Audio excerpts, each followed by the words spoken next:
j'ai mis un kimono afro. Vous allez comprendre pourquoi je vous dis ça, les gens.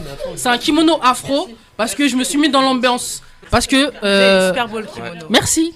Un grand bisou à Ingrid Wax qui a fabriqué ce kimono, qui a créé ce kimono. Donc c'est pour ça que j'ai mis un kimono afro parce que voilà, le kimono c'est asiat, le tissu c'est afro, je suis dans le thème, c'est très bien. Et voilà, donc c'est un super concept. En fait, j'ai vu plein de vidéos, de trucs avec des trucs incroyables, j'ai envie de tout goûter. Donc on a commencé en 2019 et nous on s'est lancé vraiment sur le traiteur parce que du coup nous on a commencé alors qu'on était encore étudiants. D'accord. C'est ça un petit peu la petite folie de Savane et Mousson, c'est qu'on s'est lancé en pleine étude. Au final ça a très très bien marché aujourd'hui, donc service traiteur, 2 restaurants, 2 food trucks. Et beaucoup d'autres projets. Il y avait le petit qui était MK2 et là depuis vendredi dernier on l'a remplacé par un bus, du coup un food truck XXL où on a la possibilité de manger à l'étage. La cuisine est en bas et on peut manger à l'étage. Ah oui. Alors, regardez ça là. C'est clair. On mange ça avec des baguettes. On y va juste après l'émission. On y va après l'émission là. Regardez dans la sauce. Oh, c'est pas possible. Ah ouais. Moi j'attends le week-end, c'est parce que je suis une mère digne. Parce que vraiment, si ça tenait qu'à moi, je pourrais aller demain et retourner samedi avec mon enfant. Nous, on a fait des grandes études. Ouais. On est issus d'une formation d'école de commerce. On a tous les deux fait l'EM Lyon. Et c'est là où on s'est rencontrés. On était dans la même bande de potes. Et pour valider le diplôme, il faut qu'on valide une période à l'international. Et le hasard a fait que Aïssata est partie en stage à Singapour. Et moi, je suis parti en mission humanitaire au Sénégal. Et du coup, quand on est revenu, moi, quand j'étais sur place, je me disais, c'est marrant, c'est les mêmes aliments qu'on peut manger dans la cuisine asiatique, mais cuisinés différemment. Effectivement. Et Aïssata, elle a fait le même constat de son côté. Et quand on est revenu, on en a un peu discuté. On s'est dit, ça serait sympa de lancer un concept autour de ça. Non, mais après, c'est ça, c'est la nouvelle génération. En vrai, on est indépendant. On aime être indépendant et lancer nos créativités. En même temps, on a de la créativité. Il y a tellement de gens qui nous disaient, mais vous êtes jeunes, il faut en profiter maintenant. Oui, après, vous avez plein de contraintes et tout ça. Moi, j'aime bien manger asiatique, par exemple. Bon, africain, oui, mais je cuisine africain moi-même. Et je vois, ça faisait des maquis bananes ou des maquis Nutella. Je me disais, ils essayent de faire un truc, mais je l'ai pas vu ça. Ah si, dans tous les. Alors à côté de chez moi, tous les Japs font ça. D'accord. Oula. Ah, ça va pas du tout. Super. On s'est dit fusionner la gastronomie d'Afrique et d'Asie, mais comment on va faire en fait? Comment on va faire pour créer un produit? Et en fait, on est parti de l'ingrédient commun entre les cuisines d'Afrique et d'Asie, qui est le riz. Donc qui est vraiment hyper consommé sur les 2 continents. Et de là, on s'est tapé un gros délire, comme vous avez pu le voir. Mais... Ce qui est bien fait, c'est qu'en fait, c'est quand même je ne veux pas dire que c'est un mélange risqué, mais il y a ce côté où il y a tellement de gens qui essaient de faire des cuisines fusion qui parfois se cassent un peu la gueule, qu'on aurait pu croire que voilà. Je pense que sur les ingrédients communs, on s'est listé tous les ingrédients. On est parti sur le riz évidemment. Il y a aussi pas mal de saveurs comme le manioc, la patate douce. Voilà. On a aussi travaillé beaucoup le gingembre. Enfin, on a travaillé énormément de produits communs avec. Après, il y a plein de trucs qui ont raté. Hein. Là, on a publié que ce qui a réussi. Oui, mais c'est normal parce que c'est ce qu'on dit, c'est de la recherche la cuisine. Même les chefs, quand ils essayent des trucs. T'es obligé de tester. Donc des fois quand tu testes c'est pas bon.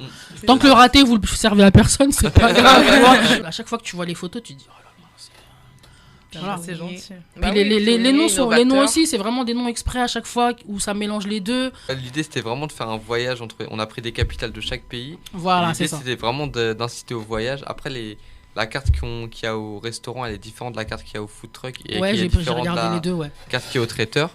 Mais on va toujours essayer de jouer sur la dualité des 2 continents. Et le plus compliqué avec les noms comme ça, c'est en cuisine. Parce que je dis, mais c'est quoi Hanoï Bamako? En fait, ça aide pas sur ce qu'il y a à l'intérieur. Donc du coup, tu te dis, bon, Hanoï Bamako. Quand le mec qui vient d'arriver. Ah oui, non, mais c'est clair, ça, c'est vraiment. Il doit y avoir des grosses affiches dans la cuisine avec les ingrédients. Parce que c'est vrai que quand tu t'es le nouveau cuistot, je veux 3 Hanoï Bamako. Oui. Là, tu peux même pas regarder sur Google, ça n'existe pas. Ils ont vraiment une fiche. Ils sont là, ils galèrent. Bah oui, mais parce qu'en même temps, c'est vrai que voilà, c'est vraiment nouveau quoi. C'est nouveau. Je fais ma parenthèse. Je fais toujours une parenthèse. Le tatouage de Julien. La balance. C'est pas un tatouage de Gringos Latinos, hein. La balance. Ça donnerait l'impression, tu vois, ça fait un peu péruvien là, tu vois, pour le coup. Chilien plutôt, tu sais qui aime faire des tatouages. Avec les yeux bridés, les tatouages, ça fait un peu chilien, tu vois. Alors non, c'est pas un mec des Crips. C'est éphémère, ça dure que 3 semaines. D'ailleurs, je salue All Arts on Me qui a fait ça pour notre inauguration. Du coup, pour l'inauguration du bus. Tatouage éphémère. on avait un stand de attention, tatouage. Attention, parce que SNM, ça veut dire sadomaso aussi. Non, mais le pire, mais j'ai réfléchi après. Les après coup. Alors, j'ai envie de te dire merci au tatouage éphémère parce que sinon t'étais dans la sauce fort là pour le coup. Non, mais il a fait ça alors qu'on avait des rendez-vous hyper importants dans la radio par exemple. T'as acheté du fond de teint ou tu fais comment? Pas du tout. Parce que moi j'ai des potes qui ont des tatouages comme ça sur le visage et quand ils ont des rendez-vous importants chez le banquier, tout ça, parce que c'est des entrepreneurs, ils mettent du fond de teint. Parce que c'est vrai que des fois dans certains rendez-vous c'est c'est pas très bienvenu. Du coup il marche avec du fond de teint. J'ai même un ex qui fait ça, j'ai cru qu'il avait une autre meuf. Parce qu'il avait plein de... Il m'a dit non, c'est pour aller chez le banquier. Il m'a montré ses photos comme chez le banquier. Ça, maintenant il y a donc service traiteur, food truck, resto et le bus. Parce que le bus c'est pas vraiment un food truck, c'est un resto itinérant. Un établissement en plus. Finalement le bus, vu que le bus il bouge pas. Il reste au même endroit. C'est un deal qu'on a avec MK. Je vais tout tester moi. On a voulu créer un concept où les gens ils s'ennuient pas aussi. C'est-à-dire qu'ils peuvent manger au food truck une carte qui est complètement différente, qui est renouvelée aussi assez régulièrement. Après il y a la carte du restaurant qui, déjà pour tout goûter il faut revenir plusieurs fois.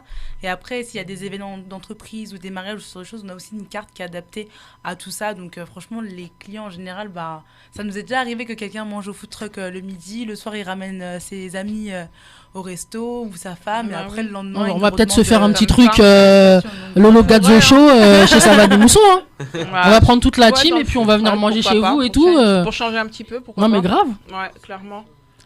Les portions elles sont bien. Les portions elles sont assez généreuses. Ah ouais. Donc ça franchement on a vraiment créé un California Roll qui est hyper yummy. Enfin il y a beaucoup de choses à l'intérieur. C'est hyper gourmand. Il y a de la sauce par-dessus, il y a des toppings, etc. Et franchement c'est considéré comme un plat. Du coup en général les gens ils en mangent un et demi pour être vraiment calé, mais vraiment c'est pas comme les rolls. Il y a des gens qui essaient d'en prendre 4-5, après on les voit prendre les doggy bags. Ils font toujours ouais là il y a les boissons, ça c'est les vôtres. Les boissons maison, exactement. Voilà. Nous sur les restos on fait nos propres boissons, sur le traiteur aussi on a d'autres boissons. C'est quoi, c'est bissap, gingembre. Après on a aussi le jus de baobab qu'on met sur le traiteur. J'ai pas goûté ça. Après sinon sur le food truck on a fait une collaboration avec Mokobe avec sa marque Drinkwax. Encore Mokobe, il est partout. Mokobe tu es partout. Ça c'est pas possible ça. Ce mec est partout. Ah ouais vraiment. Qui nous suit depuis le début également. Il soutient beaucoup les gens Mokobe. Vraiment un grand merci à lui d'ailleurs s'il nous écoute parce que vraiment c'était. On va lui envoyer parce qu'on a trop parlé de lui. Je suis obligé, je vais t'envoyer ça. Au restaurant du coup on a une carte de cocktail à base de bissap, à base de gingembre. Pour ceux qui boivent de l'alcool, on a le Sexy Tiger avec bissap, fruit de la passion, vodka qui fonctionne. Alors moi je bois pas d'alcool mais j'ai envie de tester du coup. Parce que moi j'en bois.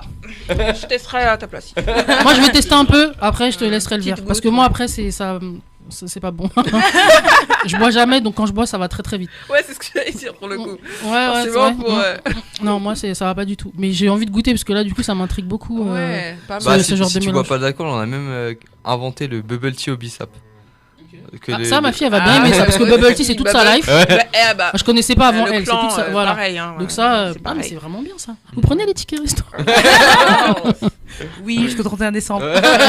Justement, on a une salle privatisable donc dans notre restaurant de Paris. Pour faire des birthdays et tout. Ça m'intéresse d'ailleurs. Ouais, pour mon anniv et tout, ça peut être bien ça pour mes 41 ans là. Les capacités du coup, alors c'est un peu compliqué. Donc sur le restaurant de Paris, on a une salle de 32 personnes en bas et de 25 personnes en haut. Donc au total, ça fait à peu près une 60aine de places pour l'hiver. L'été, on peut rajouter des places en terrasse, donc une 20aine de places. Donc on peut monter jusqu'à 80 couverts à Paris. Et à Saint-Maur, c'est ouvert que sur place, que du mois d'avril au mois d'octobre parce que c'est une terrasse, mais qui fait 55 couverts. Donc c'est une grosse terrasse pas mal. Bien aménagée. Ça je vais regarder parce que moi pour mon anniv là ça peut être sympa. De la fausse pelouse, une cabane balinaise, enfin c'est vraiment hyper sympa, c'est hyper agréable l'été. Et sinon l'hiver on reste ouvert à emporter en livraison, donc ça voilà. Il faut pas oublier le bus qui a 20 places aussi. Ah oui le bus aussi. On a vraiment essayé de rester sur le thème du voyage dans tous les concepts qu'on crée. Et le bus en fait son design il fait rappeler en fait les Sotrama, les taxis brousse qu'on retrouve. Oui, parce que j'ai vu le bus jaune, un peu les taxis où tu rentres par la fenêtre là. Vive Dakar. Bah, super, bien vu, Loane. Ouais, mais non, mais honnêtement, je pensais même pas qu'ils allaient me répondre. Je te dis la vérité, parce que j'ai jeté quelques bouteilles à la mer. Non, mais en vrai, quasiment tout le monde m'a répondu. Ouais, bah ouais, parce que je vois. Non, mais je me suis dit, en fait, j'ai envoyé parce que j'ai vu le concept et j'avais pas bien vu tout le Insta. Et après, en regardant l'Insta, j'ai dit, ils ont pas mon temps. Moi, j'aimerais ajouter un dernier mot, du coup. Ce dimanche, on organise un événement assez spécial. Ouais. Parce que ça fait... là, sur l'ouverture du restaurant de Paris, on a ouvert en février. Et les équipes, elles sont vraiment données à fond pour faire marcher le restaurant. On a eu des moments difficiles avec des employés qui nous ont volé dans la caisse, qu'on a dû virer, etc. Mais là, on a recruté une équipe du Tonnerre qui font fonctionner le restaurant. Big up à eux, hein, vraiment, ils font fonctionner le restaurant, ils sont autonomes. Et du coup, pour les récompenser, on a organisé le dimanche des employés. D'habitude, nous, on ferme le dimanche et le lundi, mais ce dimanche, on ouvre exceptionnellement et on fait un peu leur pub. Parce que ce week-end, l'intégralité des bénéfices, c'est pour eux. Ils le divisent en tous ceux qui veulent tous les employés qui veulent participer, que ce soit ceux qui sont en communication, ceux qui sont en labo, en back-office, les serveurs, les cuisiniers sur place. Bah, tous ceux qui veulent participer à cet événement, c'est sur la base du volontariat, ils participent. Et après, à la fin, la recette de la journée, ils se la divisent entre eux. Et ils peuvent ouvrir, d'habitude, on ouvre en coupure, ils peuvent ouvrir en continu, ils peuvent fermer à 5h du matin s'ils veulent. Ils sont libres, mais en tout cas, c'est cool. Tout l'argent, c'est pour eux. Du coup, venez les soutenir dimanche, venez leur donner de la force. C'est beau, ça. Franchement, un beau remerciement. Donc, c'est dimanche ouais, c'est ce dimanche. Je vais manger dimanche alors avec Mathieu. Voilà, bah ouais. Hein. Parce que de toute façon, samedi, on a trop de trucs à faire. En tout, on est une vingtaine, on a 18 employés. Ah bah nous on va venir dimanche alors comme ça en même temps on fait une pierre deux coups. De toute façon samedi on a déjà trop de trucs.